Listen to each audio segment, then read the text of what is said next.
গোটা মানব জাতির জন্য দিয়ে গেছেন, কিয়ামত পর্যন্ত এটি ভ্যালিড থাকবে এবং এর কার্যকারিতা থাকবে। আমরা কোরআনের বিভিন্ন আয়াত, বিভিন্ন নির্দেশ, বিভিন্ন নিষেধ এটা নিয়ে পর্যালোচনা করলে হয়তো আমাদের কাছে বাহ্যত মনে হয় যে এটা এখন খাটে না।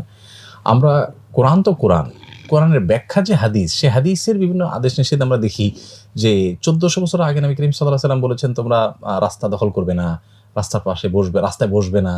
দেখুন এখন ফুটপাতে আমরা দোকান করি, আমরা ফুটপাত দখল করি, আমরা বাইক চালালে ফুটপাতের উপর উঠাই দিই, পাবলিকের চলতে অসুবিধা হয়।